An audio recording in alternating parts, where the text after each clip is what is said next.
Amigos do programa Momentos de Reflexão, terça-feira, 19 de novembro, e hoje a Igreja celebra 3 mártires, ou seja, São Roque Gonzales, Santo Afonso Rodrigues e São João del Castillo. São os sacerdotes da congregação, na conhecida Companhia de Jesus, ou jesuítas. Eles são conhecidos como mártires das missões e foram os primeiros evangelizadores do atual estado do Rio Grande do Sul, aqui no Brasil. São Roque Gonzales era filho de colonizadores espanhóis e nasceu em Assunção, no Paraguai. Em 1576. Afonso Rodrigues e João del Castillo eram descendentes de espanhóis e foram martirizados em 1628 pelos índios e pelos inimigos do cristianismo e foram canonizados em maio de 1988 pelo Santo Papa São João Paulo II. Dar a vida é sempre uma consequência da fé vivida com profundidade e intensidade. Orientamo-nos nas palavras de Jesus. Não há maior amor do que dar a vida pelo irmão. Que os mártires de ontem inspirem os mártires de hoje. E nós vamos meditar no Evangelho de Jesus Cristo, segundo São Lucas, no capítulo 19, os versículos de 1 a 10. Naquele tempo, Jesus tinha entrado em Jericó e estava atravessando a cidade. Havia ali um homem chamado Zaqueu, que era chefe dos cobradores de impostos e muito rico. Zaqueu procurava ver quem era Jesus, mas não conseguia por causa da multidão, pois era muito baixo.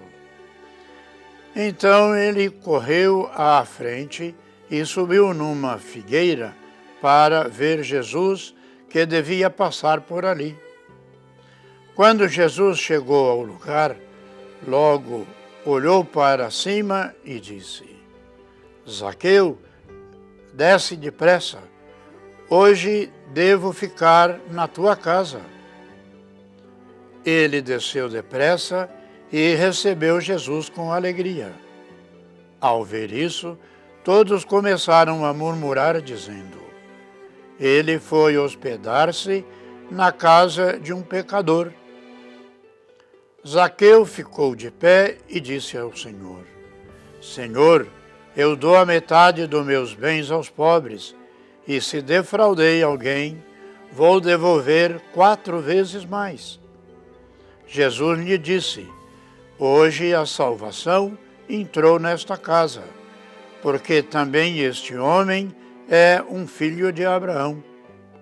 Com efeito, o Filho do Homem veio procurar e salvar o que estava perdido.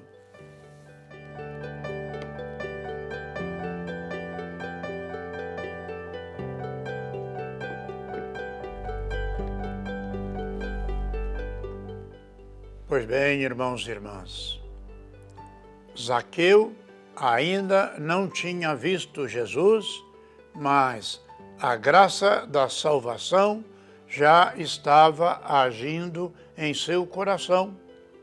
Deixou-se levar, correu e subiu numa árvore, sem se importar se o julgavam ridículo. Acolheu o Mestre não apenas em sua casa, mas também em sua vida, prontamente repartiu os seus bens com os pobres e dispôs-se a reparar possíveis injustiças que tenha cometido. Por que será que ainda não mudamos toda a nossa vida? Os mártires de hoje, como já refletimos, nos ajudem a crescer em nossa vida religiosa. Zaqueu, o cobrador de impostos, é símbolo de impureza, de maldição. Ele não era pobre, mas muito rico. Sua riqueza estava construída na mentira e na falsidade.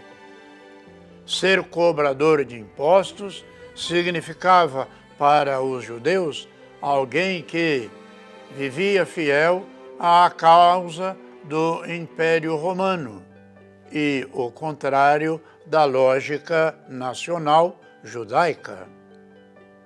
Jesus vai às fronteiras da impureza e conduz à alegria do Evangelho.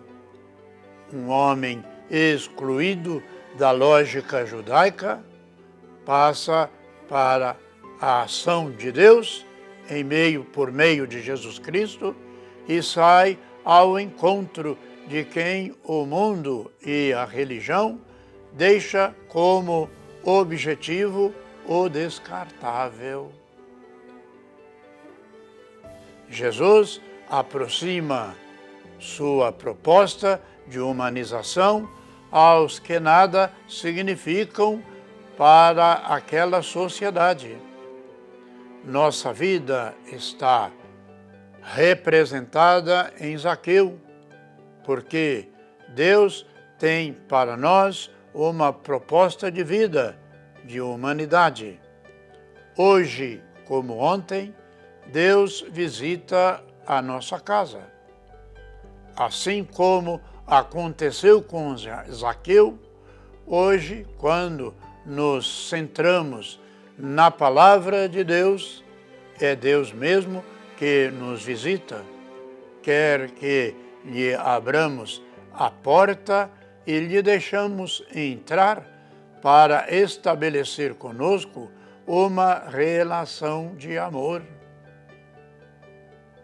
Estamos dispostos a aceitá-lo e a acolher o seu projeto de vida? Pois bem, irmãos e irmãs, como nós vamos vendo na palavra de Deus, cada parte do Evangelho, nós vamos sentindo justamente o apelo de Deus que aguarda a nossa conversão. Deus não é um contador de pecados.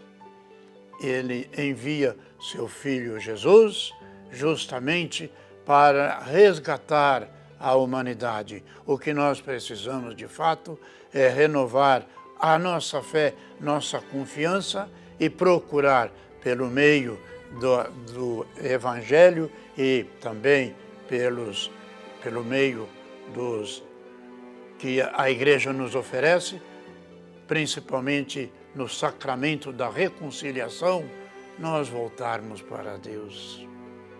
Veja a atitude de Jesus diante desse cobrador de impostos. Ele aguarda o nosso momento de conversão. Vamos, portanto, na nossa oração, pedir a Ele que nos conceda essa graça e que nós prossigamos orando também nessa intenção de tantos irmãos que precisam da conversão. E lembrando sempre dos irmãos enfermos, os que nos pedem orações, os profissionais da saúde, pela paz nesse mundo, nesse mundo tão carente do pão da fraternidade, do amor de Deus que faça cessar as guerras neste mundo tão violento. E que desça sobre nós a bênção de Deus Todo-Poderoso, Pai, Filho e Espírito Santo. Amém.